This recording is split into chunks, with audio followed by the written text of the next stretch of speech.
there, Glocal citizens. Welcome back to the podcast that inspires a borderless mindset around manifesting a new world. I am your host, Florence Adu, coming to you with part 2 of my conversation with Kai Adderley. In our last episode, Kai told us all about his path from scholar athlete to leader in school leadership, as well as some twists and turns in between. And this week, we're going to continue the conversation talking about Kai's travels and his transition into the sports management world. A little bit of background about Kai in case you missed it, but please go back. There are always such good episodes. And also check the show notes if you haven't already. Kai is a leadership and education expert. He's a mentor, a super connector, and a networking guru. He is a persistent link between people and their dreams. He has conducted school reviews and training for teachers and principals on 3 continents, North America, South America, and Africa, working to increase the number of quality schools and leaders available to low-income children worldwide. He has been a leader in the education sector for 20 years and has more recently pivoted in the direction of sports management. Coming from a family known for professional athletes, he is no stranger to sports and operations. He was an All-American high school and collegiate runner at Georgetown University, going on to run as an Olympic hopeful before hanging up his spikes to focus on giving back to the communities that raised him. So let's pick up the conversation with Kai Adderley. You did some great things down there. How long were you in Brazil? Yeah, so full-time from 2011. Lived there until the end of 2016. So a good 5 years. Right. Full-time in Brazil. And you were in Rio or? Rio de Janeiro. Okay. Worked with a couple of different organizations in Brazil. Ended up getting married right before. That's a whole nother crazy story, but I got married when I decided I was going to move to Brazil. Okay. I asked my current wife now of 11 years. Okay. The day I was moving, I was like, we should get married today. And so we went to a courthouse in Queens and got married. Wow. And then she joined you later. And then she ended up joining me later in Brazil. She founded and co-founded a nonprofit there called Play Life. Okay. Which is a expression actually from jazz, which I have if people pay attention or know jazz, I have a jazz last name. I have a great relative, Cannonball Adderley, who played with Miles Davis and Coltrane. So, jazz is always a big part of our life and music in general, because guess what? It teaches a lot of the same things that sports does, right? Yes. The discipline and the characteristics to be good at that, really take a lot. But an expression, a famous quote from jazz is what we play is life. When asked that question, that was a response. And so that was the saying and how we came up with the name Play Life. And what we play is life. And now we're talking about sports, but from sports, you're learning life lessons. And so my wife, Shanna, who played soccer at a high level, got to Brazil and thought, oh my God, I'm going to play soccer like I've never played before, and realized that women were not encouraged to play sports or play soccer. And she was like, this is not okay. And so she took a soccer ball and went to a field in a favela area, that is considered under-resourced community, and started kicking the ball and invited girls to play, and it turned into a big program. We added basketball because, again, as you remember, that was my love. Yeah. And it was a sport that the kids didn't have exposure to. So we had the basketball boys and we had the soccer girls. Okay. And we taught them the sports. We taught them English. So they had English classes. And they also had character and mental, development. Sure. So, in Brazil, it's like the lessons I learned as a kid, growing up, would transfer to Georgetown, it transferred to teaching, it transferred to my after school amped squared program, it transferred to kids. But, everything, it was like the same kind of melting pot of ingredients showing up in different places. Sure. So, in Brazil, I had to learn Portuguese, another very difficult thing to learn Portuguese in my late 30s. Right. We're now fluent Portuguese speakers. And that was a great experience. And my daughter was born in Brazil. during the World Cup. And that's wow. a great experience. Yeah. And, now she's 9 years old and she goes to school and she says, I have 2 passports. And, Right. I speak other languages and I was born in Brazil. Yeah. And now she's starting to, play soccer, organize. So, sure. Again, all of these ingredients, make up your journey. And I just had a blessed journey, a blessed network of people around me, which is why, again, to your question, that's why I do what I do. I love being around these folks, but I also love sharing so that I can receive as well, right? Sure. So you have to be a good listener. You have to be there for other people, and hopefully, people do that for you. I've had great mentors, as I've mentioned, my coach Gagliano. Outside of my immediate family, Derek Thompson, who was my high school coach, and now still mentor. Father Kemp, someone at Georgetown, a professor who I talk to today. I still talk to, who talks to their professors from college. We text probably every day and talk, weekly. Nice. And I try to see them as much as I can now that I'm back in the U.S. So, you got to keep great people, wise people you aspire to be like around you. Right. And then watch what happens, listen to what happens, feel what happens. So anyway, that led to my deep dive into leadership consulting. So I started my own company, moved to Brazil, and said, okay, I'm a leadership coach. And I learned from other coaches, and other coaches said, hey, come to South Africa. We're doing a project, called Ed Village. And I worked in South Africa for years with Ed Village. And, again, just learning and wanting to learn and wanting to assist at all times, right? That's education, in my opinion. And then sports is part of it that comes naturally with it as well. And while in Brazil, I was assisting with development of sports in the country. And so that's where my worlds kind of collided in terms of being a consultant and say, okay, I consult in the education space and in the sports space. And to me, they're the same spaces. There's nuances, of course, to them, but they're the same. Any kid, if you want to get their attention, I won't say any, but most kids, right? In Utah, you ask, hey, what do you want to be when you grow up? Every kid has an idea of what type of professional athlete they want to be. Yeah. So it's an attention grabber. It's a hook. Sure.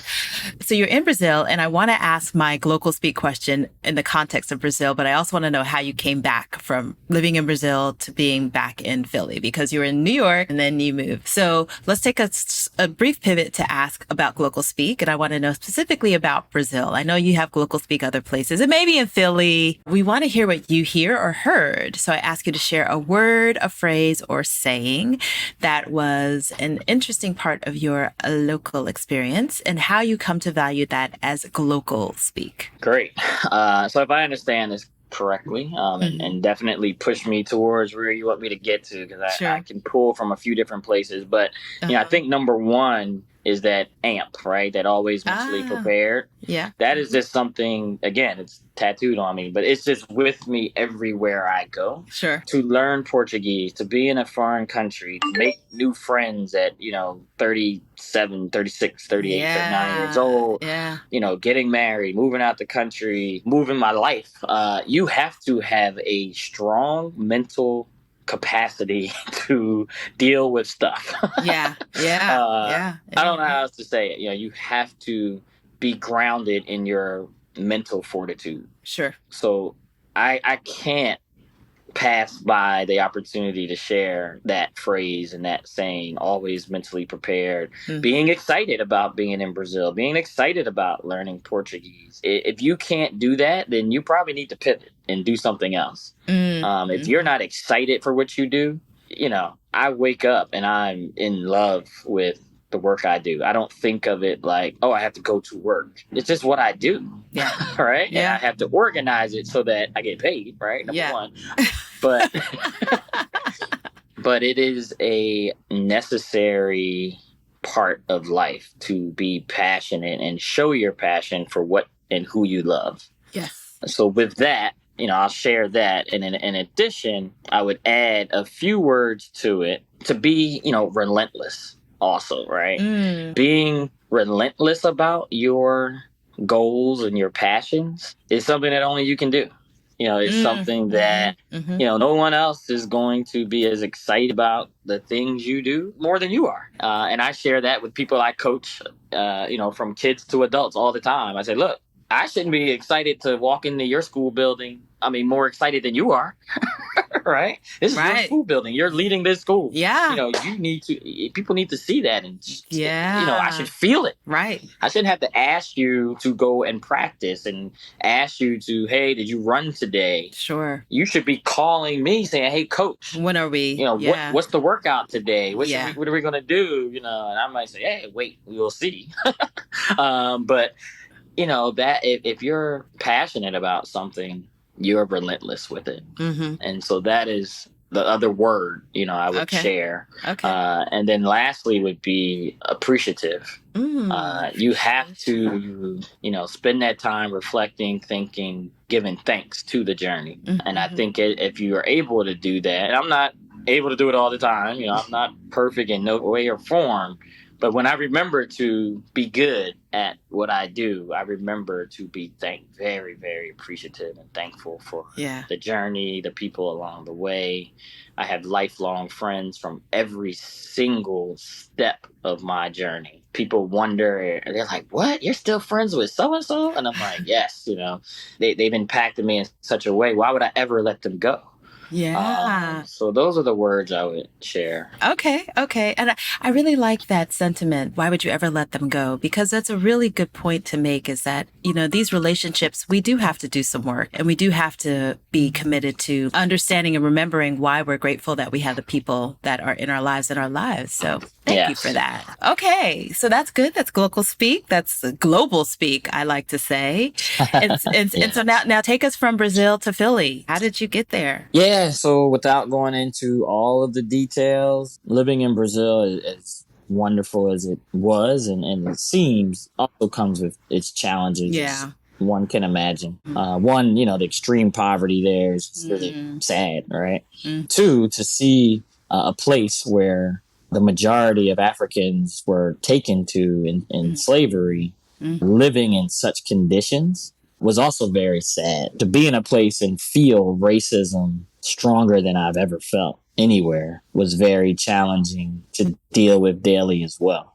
So being a Black man in Brazil came with some challenges as well, some really serious challenges. So I remember coming back to the U.S. and landing in the U.S. and sometimes just kind of sitting back and taking a deep sigh of relief because of the burden that you carry with you just being in Brazil and living amongst the poverty, the racism, the sexism that existed. It got to the point, and I have a lot of friends that were expats there, and a lot of them share that, hey, you got to take it in doses. You need a break sometimes. Yeah. And I can imagine that might be anywhere for anyone, but as an American and a Black American dealing with, the racism and the social injustices that happen in this country, right? To go to another country and experience them as well and learn the nuances of that system's racism, there was an exhaustion that came with that as well. Yeah. It got to the point where, my wife and I decided that the benefits were not outweighing the risks. Our daughter was now 2 years old. The country had gone through great transitions, hosting the World Cup, right. hosting the Olympics in 2016, which is one of my greatest experiences in my life, being part of that. But we got to the point, where we looked at what the country was offering from a financial situation. The economy was really not doing great in Brazil. So I was working outside of the country and coming back to live in Brazil so I could earn US dollars and other, places. Family was here. Obviously, you talk about a network of people that you care about and influence you. A lot of folks, that's their immediate family. So a little bit of missing, my mother, who now lives with us. So nice. I get to see her every day, but, going stretches and stretches and stretches of time, months years without seeing her. Without her seeing her grandkid. Anyway, so all of these things kind of combined, again, like when you listen and pay attention, we kind of looked at each other and we're like, why are we here still? And that's when we knew it was this time, right? It wasn't like, oh, we had this master plan and a spreadsheet and like, okay, and this year we're going to do this, that, and the other. It was like, we sat back, we listened to what was going on in our lives and heard the calling to leave. And so we moved to New York, not knowing necessarily where we wanted to end up, because we both had flexible jobs and could really live anywhere. And we're thinking like, where do we go? Where do we go? And we were able to, kind of have a home base in New York with some family that was there and some support that was there that allowed us to not have to make a hard decision yet. In terms of like, oh, go buy a house in DC and live in DC. So while we came back, New York was like the transition place, right? You can get anywhere. You can earn good money in New York. There were some job opportunities that were interesting. And it was just like, well, let's see. And then it was like, wait a minute. Do you see how expensive New York is? So we were like, let's get out of here. Right. Quick. That too. Because we considered like, hey, New York is the place. Like, we're just going to both love New York. We'll just live in New York. And I was like, how much for parking? How much for groceries? I had to ride the subway everywhere, even in the rain. It just got to be like, okay, this city's getting to be a lot. Particularly with a young child. And with a young child. I remember one day she came home and, maybe went to Macy's or something and had the bags and the stroller, and there was no elevator at this, 96th Street station. So she had to go to extra stop and then walk back, and it was raining, and it was just like, oh my God, we're both professionals. Like, we need a driveway. We can pull up and you're home. So as much as we love New York, it just, with a growing family, it just didn't seem to make as much sense anymore. And so, as we were looking all over, long story short, my grandmother bought a home in the 50s when they migrated north from the South, that my mother grew up in, that my uncle was the last living relative that was living in there. And when he passed away, there wasn't any interest from anyone in the family to keep the house or do anything with the house. And so we looked at it as an opportunity to reinvest in the community I grew up in, keep a family house, in the family. And so we went and did our HGTV series. And it is not like the television show. It's not. Not like it at all. Oh, no. That's a whole nother episode, right? I could tell you stories of just contractors and just nonsense and what not to do. And actually, my wife ended up transitioning her career and getting a real estate license a lot based on what we did with that house and what we learned and what we saw was going on in the Philadelphia community and all the New Yorkers who were running to Philadelphia. Right. Because the cost of living is just so much more affordable. You can, you can just live a lot better quality, not spend as much. And get to New York in an hour and 20 minutes, which I actually think I have to do later today, but that's another story. Okay.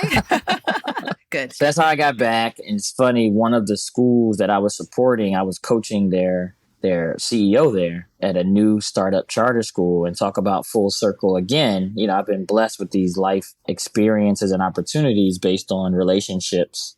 And so I had a kid who went to my KIPP school in the Bronx. Their family moved to Philadelphia. She was graduating college, but her younger brother was in the 4th grade at this new charter school. So the mom calls me up one day and says, hey, next time you're in town, can you come by and maybe help support this school? And so it turned out that I ended up getting a consulting deal to coach the leader at that school for about a year and a half. And then when that leader left, the board asked me to run the school. And so for the last 6.5 years, I've been running a K-8, running and growing a K-8 charter school. Now is K-8 in Philadelphia, and recently stepped down from that to focus back on my consulting life in the education and sports world more fully. All right. So that's where we are now. That's where we are now. Yes, exactly. So give us a little bit more insights on that. So you've now come back, and I love your story. I mean, it all just kind of fits like the puzzle pieces come together. Exactly. Yeah. So now you just got back from this whole new life. Tell us about what you're doing now and what you're So what I'm doing right now, again, I'm continuing the education leadership consulting. So I'm working with education and nonprofit leaders in different cities, helping them understand leadership, build organizations, turn around organizations. Everybody's working to get better. So I help people get better. While when I moved back to the U.S., my nephew was an up-and-coming football star. And my Uncle Herb was a Hall of Fame football player, great mentor of mine as well. And so Herb Adderley was mentoring Nasir Adderley, right? It's just like, again, these stories of mentoring and family is what it's all about. So the great is mentoring the young.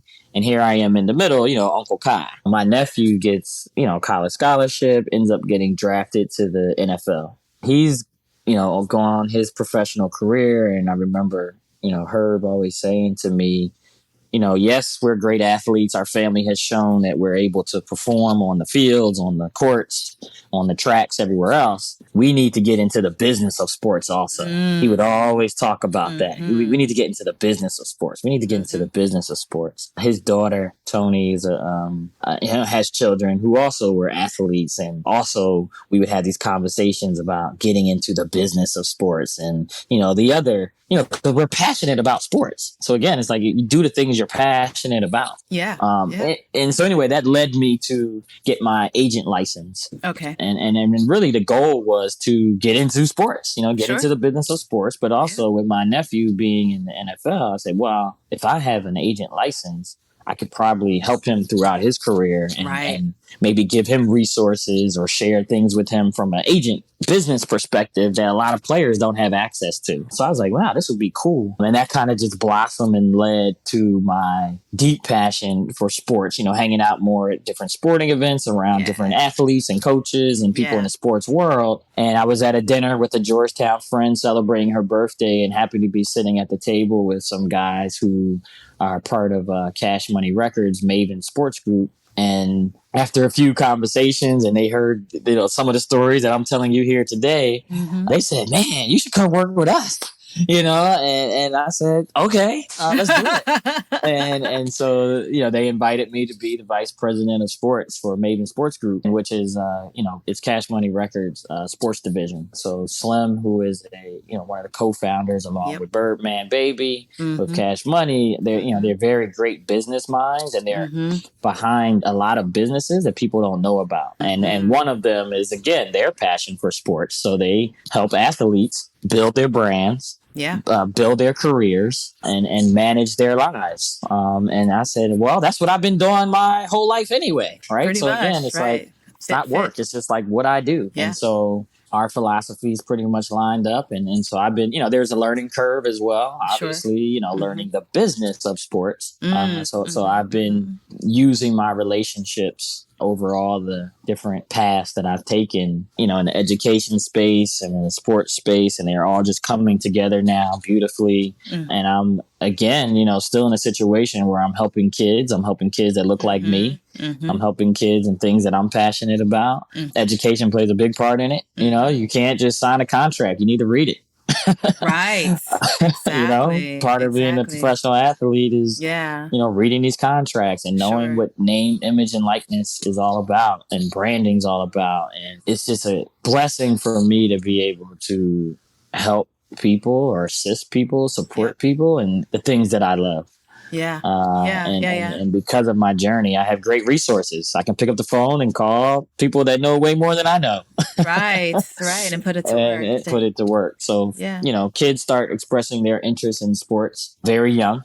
So I work with kids and families. My youngest client or I like to call them partners, not clients. My youngest partner right now is 14 years old. And, parents and kids are thinking about sports and life and Sure. future. I partner with, as I like to say, instead of clients, right? Because everybody is still responsible for their own results. That's always what I share with leaders or anybody I work with. And people talk about accountability and holding people accountable. And for me, the way I think about accountability is only you can hold yourself accountable. No one else can hold you accountable to anything. If you do not want to do something, you're not going to do it, no matter what someone may try to put in place so that you do. So anyway, I like to partner with people so that, or at least use that language so that they understand they have a big part of the responsibility in getting things done and being successful. Right. So I partner with kids and families from middle school years all the way through,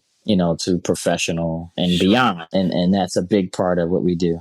So how does it work with having an agent at those early ages? So can you have real agent representation or not? Because I thought it was this threshold. Yeah, so I mean, it depends on the sport, and it's not necessarily that I act as an agent for all of the partners that I work with. Got it. Some of them it's solely a coaching relationship. Sure. Some of them it's an advising relationship. Another great Georgetown friend, Danny Fazio, runs a college counseling program where she works with families as young as middle school as well to prepare the kids on a track so that they can get into the best colleges of their child's ability. From an academic standpoint. Yeah. So what I like to share and to help folks think about it is a lot of the work I do as well is very similar. So people can easily imagine what a college counseling program looks like.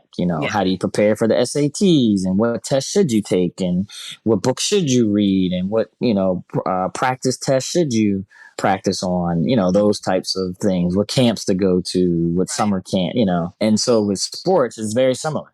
Parents and kids are just as interested, just as early. And I advise them in a similar fashion. So it might be that I say, hey, go join your club track team in your neighborhood, or in the summer, these are the things you should be doing. Or it might be me actually taking on the family as a coach, right? And saying, hey, these are the workouts you need to be doing. If you're serious about basketball or track or wrestling at this level, these are the things that professionals do. Sure. Just like with the academic side, if you want to go to Georgetown, if you want to go to Harvard, if you want to go to UCLA, these are the things you have to do to get to those places.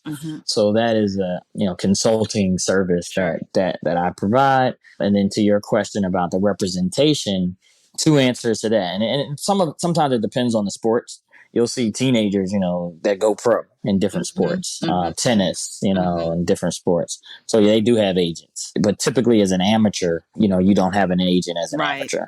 Right.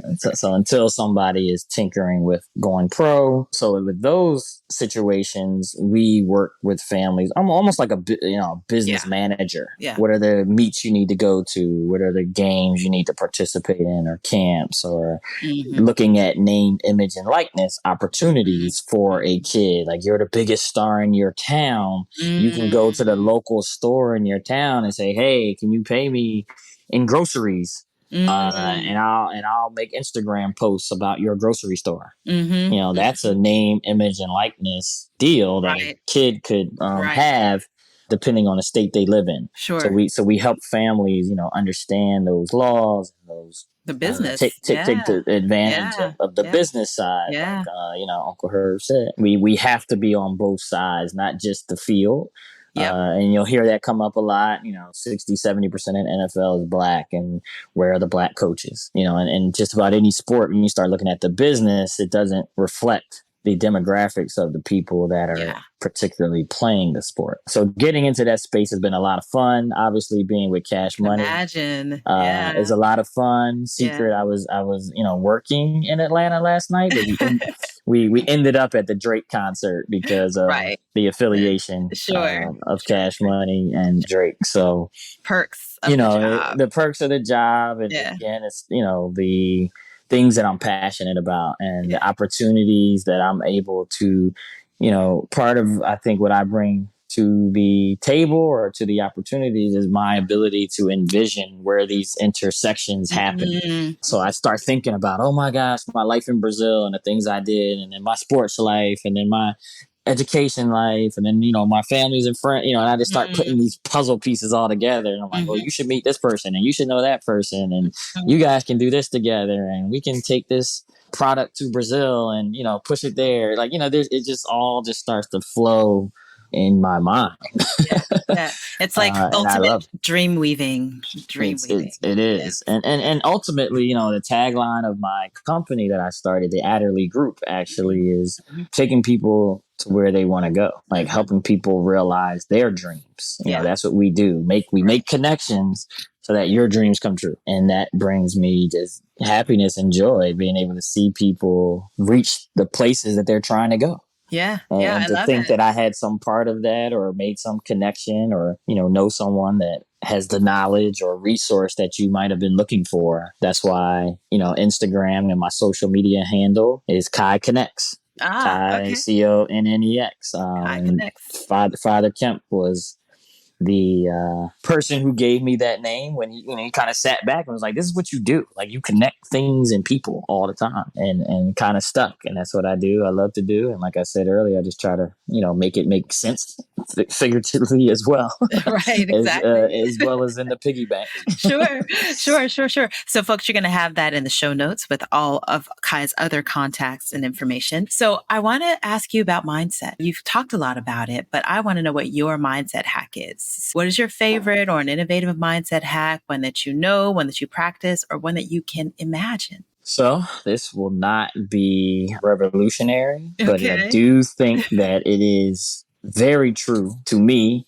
And I think it is something that everyone should do, which is meditation. I think that the times, like I said, I'm not perfect and I mess up and miss sessions and all that, but the times when I am able to sit still and be quiet, I'm unstoppable. If I carve out space, right? And it's not like, oh, I meditated, when I was on the airplane and it was a delay.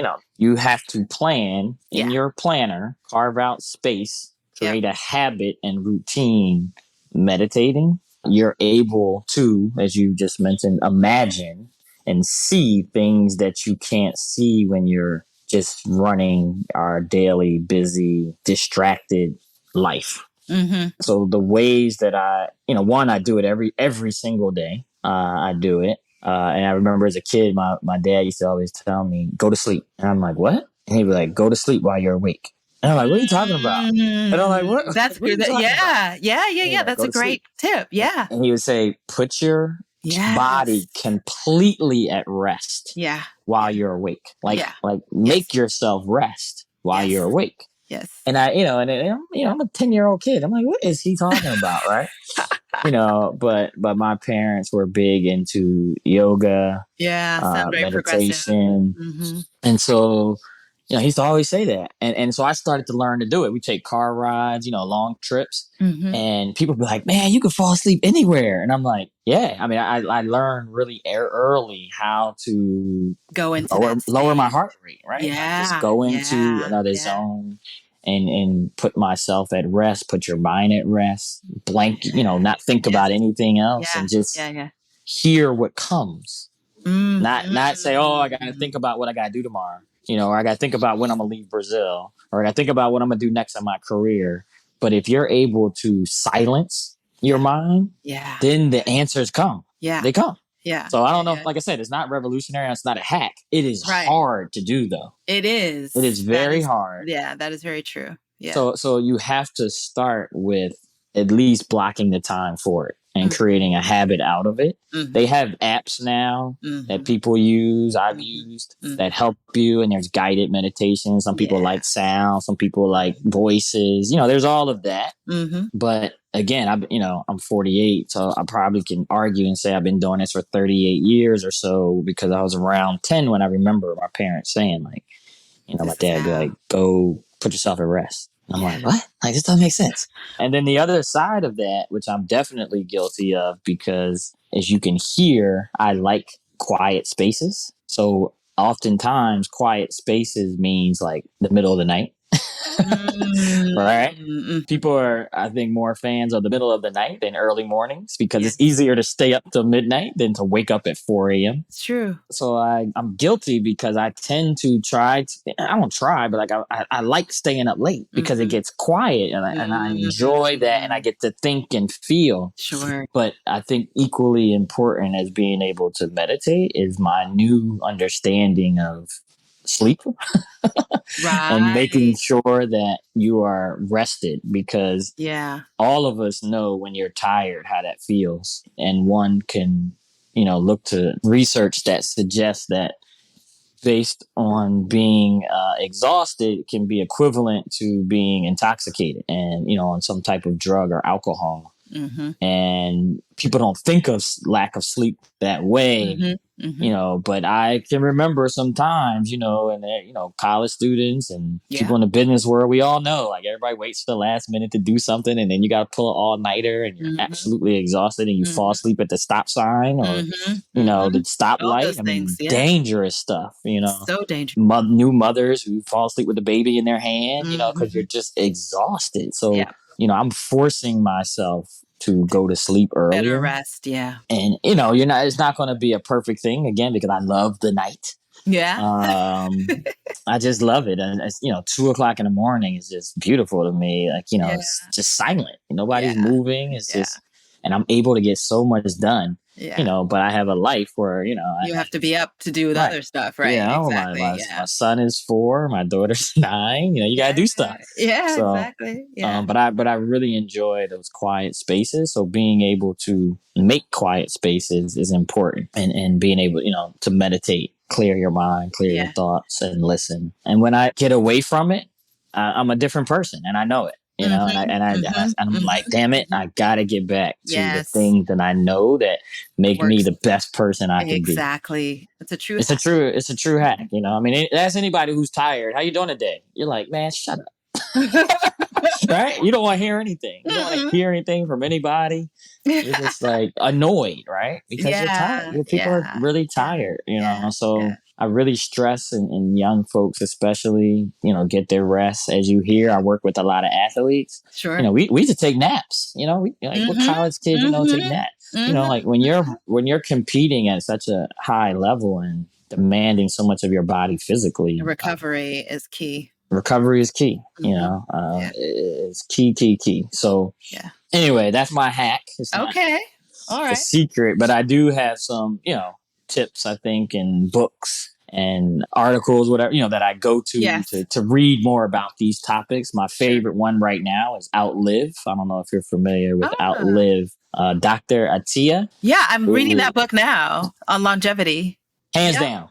Hands down. It changed my life. I mean, he has a whole chapter or section where he talks about sleep and rest, with similar comments that I just made in terms of, just being, people just say, hey, Kai, you get some rest. I'm like, whatever. You sleep when you die, like that was. It's like, no more. Like sleep. What's sleep? New York never sleeps. Like, it was like a badge of honor to like not sleep. Yeah. To be up all the time. Like, people say to me like, man, you're always up. You're always up. But now I'm like, nah, you got to go to sleep. Yeah. Take that rest. Take that rest. That will be in the show notes, folks. So speaking of, let's talk about the Kai that's not the worker or the coach or the leadership guru. So who are you when you're not doing those things? And I'd like to ask if you're a reader, a watcher, or a listener. And what are some of your favorite reads, watches, or listens? So yes, I like to think that, as I shared, I am all those things, right? Of course. I feel blessed to be able to do what I love and be who I am for a living. Yes. I don't really see it as separate. And people talk about work-life balance. I don't see that, right? Yeah. Because now I understand, screen time or, amount of time where you're at the, sure. I think that needs to be balanced. But one, when I'm thinking about life, right, I think of my mind, my body, and my soul. Right. And everything I do, I'm working on those 3 things at all times. Right. So for my mind, I have mentors. I talk to mentors. I have coaches. I read books. I'm not really into TV anymore. Part of it is, I love having a family. I love having children of my own. I started a little later. As you can hear, I have a 4-year-old and a 9-year-old. So, I'm going to be the 50-year-old dad in the kindergarten classroom soon. But I absolutely adore, spending time with them. Mm-hmm. And not having an agenda, right? Not like we're going to go to the movies or just hanging out. Hanging out. Yeah. So I love that. So as much as I'm out and, I'm having fun, I'm at the Drake concert, all that type of stuff. When I go home, I like being home. If I'm out doing my sports and entertainment and education stuff, I love that. Yeah. But other than that, I love being home. And sometimes the kids are like, oh, what are we going to do? And I'm like, what do you mean? We're doing it. This is it. And then my wife's like, no, they want to go out. And I'm like, who would want to go out? We're home.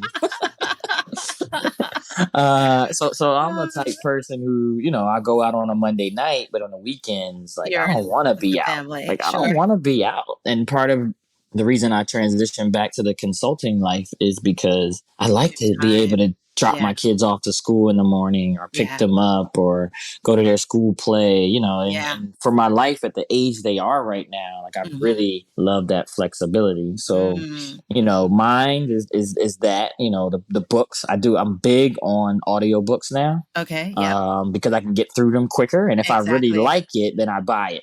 The hard copy. Right. I like to get the book and start making notes. Yeah, exactly. Do that second round. Textbook, yes, right? Exactly. Yeah. So I did outlive on my audiobook, and then I was like, oh my God, I gotta buy this book.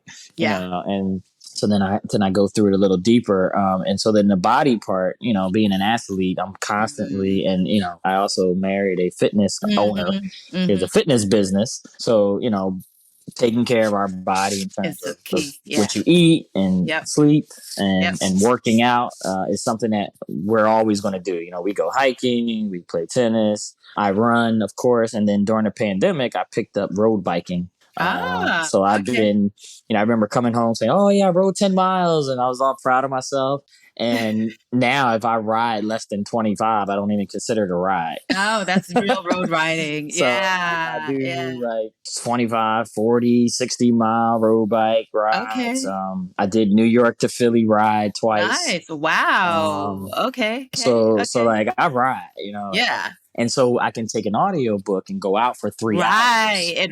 And be halfway through a book. And I'm going mind and body at the same time, right? And I would argue that it's soul also, right? Because for me, soul is spiritual. Yeah. And I'm at peace when I am out running with the audiobook in my ear, by myself. This is it. This is it, you know? So I try to blend them all together and make, like I said, make that my life. It's not that I have to I got to go work out tomorrow. It's no, working out is part of my life. It's part of what I do, and I encourage people and I try again to do this, and I'm not perfect, but you create the perfect week, right? Or the perfect month, and you write it down. If things go perfectly, what would you do when you wake up? What are the days you would go running? What are the days, so I write out the perfect week, and then I go back and look and see how close I got to perfect, right? Oh, I said I was going to run 4 times this week. Oops, only ran once, And I don't beat myself up about it and think it's the end of the world. What I do is I say, okay, that's 25%, 1 out of 4 is 25. The next week, let's try to hit, 100 or let's try to hit 50, It's better than 1, but also I don't beat myself up. I say, okay, well, next week I got another chance to do it again, or tomorrow I get another chance to do it again. Exactly. So I take things in smaller chunks. There's a great book called The 12-Week Year. The 12-week year. Yeah, it's a business strategy book on how to chunk your life into 12 weeks instead of a year. And the famous example is a lot of people make these New Year's resolutions and say, oh, I'm going to work out again. I'm going to read more books. I'm going to be a nicer person, whatever it is. And what happens is it lasts for about 4 to 6 weeks, right? Yeah. So it starts in January and then by February, you're done. your membership is expired. And the second thing that happens is people then wait. Right. So if you make a New Year's resolution, you started in January and you're already off it by March. People don't go again and make that resolution until the next January. Right. Exactly. Right? So you got all these months in between. So by chunking things into 12 weeks, the teaching is that every 12 weeks is a year. Right. Yes. So every 12 weeks, I'm like recycling my goals. And if I say, okay, this year I'm going to run, 70% of the year, but I can look at that 12 weeks and see, oh, well, how much did I run in these 12 weeks? Is it on pace to be 70 or is it 30? Right. And you can take that data weekly and daily. It gives you more drive to get things done. Right. Sure. If you're thinking, oh my God, I only got 12 weeks. When you think you have 12 months, what does everybody do? They wait till November and December and get all their sales in for the year. You do your taxes, you do your auditing. Everybody rushes at the end. It's something in us humans that we want to make the deadline. We want to do it. So make your deadline closer. That's all. Right. Yeah. Make your deadline closer. Yeah. So that's really when I'm good at doing that, and it's a great book. And they, of course they do trainings and conferences and all that stuff. But if you read the book, you'll get it. Right. And if you're serious about it, you'll do it. Right. And so when I'm good and I'm serious, I'm unstoppable with with my goals because you're measuring it. Exactly. Right? And that's the one thing I love about sports also. At the end of the game, you can look and see how many shots you missed, right?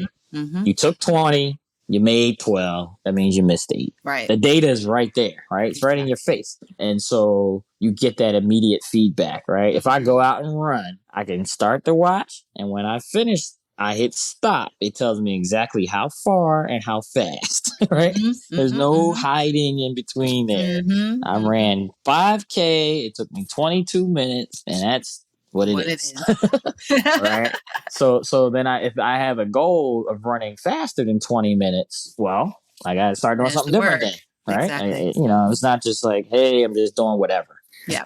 So I typically read books that are those type of, some people call them, I guess, self-help motivating type books. Yeah. I like those books. I also read a lot about different leaders, coaches. I mean, Coach Prime has everybody's attention right now, but I love watching great leadership. There's a great book, Leadership, the Barack Obama Way was one of my favorites. Again, a great man talks about how he makes change happen and it gives you some models and some techniques. Coach Wooden is another favorite. John Wooden, the famous basketball coach. Wooden's leadership book is a favorite. And I just started getting into the person who trained Michael Jordan and Kobe Bryant, Tim Grover. He has a book called Relentless and another book called Winning. And those are books that I've been digging into. Just, always sharpening mindset is what I tend to drift towards. Sure, and exactly. And also like I'm reading Steve Jobs' book, like autobiographies on people who have done extraordinary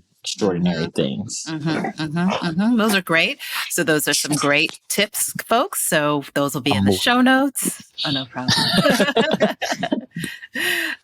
So those will be in the show notes. And so, Kai, this has been so awesome. I really thank you for spending this time with me and sharing your story. It's really a beautiful story, and I see so much more that you're primed to do in the coming years, months, 12 weeks. Yes. October 1st starts another 12 weeks for me. So. Oh, wow. Okay. I gotta get on it. Okay. We're almost there. So as we close up for today, do you have any last thoughts you'd like to share with our listeners? Well, I mean, my favorite thing, like I shared, is connecting with people. So whoever's listening, I would love to hear from you. I would love to connect with me on Instagram. That's my social media preference. Sure. Connect with me there. I would love to see what you're up to. Yep. Learn from you, visit you. I love travel. Travel is a huge, huge bug of mine that I absolutely adore and learn from, and create experiences, life experiences and opportunities from traveling. Nice. So I would love every single person who's listening, just say hi. That's it. You don't have to say anything else. You don't have to, Okay. a lot of times, especially young kids, right? They're like, well, I didn't know what to say. When they meet someone or they encounter someone, like, well, I didn't know what to say. I didn't, I couldn't think of like what I wanted. If they meet a famous person or whatever, I'm like, just say hello. How are you doing? Yeah. Just say That's hi. the start. That's Yeah. you just start there, and if it's more comes, and if it doesn't, okay. But at least you said hello. Yeah. just say hi, and just connect with people. So I'm always sharing my contacts. Okay. I haven't changed my phone number since I started teaching, partly because, the kids still reach out. They're 30-year-old adults now. I know, right? Can you They're still in imagine? touch. Yeah. Well, but I would love to hear from everyone. Okay. That's a challenge, listeners. Yes. Reach out. The information will be to you. And he said it. Kai Connects. That's very easy. KY Connects. Very easy. All right, folks. All right. Well, this has been another episode of the podcast. You can catch us Tuesdays with new episodes at glocalcitizenspod.com or wherever you get your podcasts. Please do like, share, subscribe, leave us a note. Reach out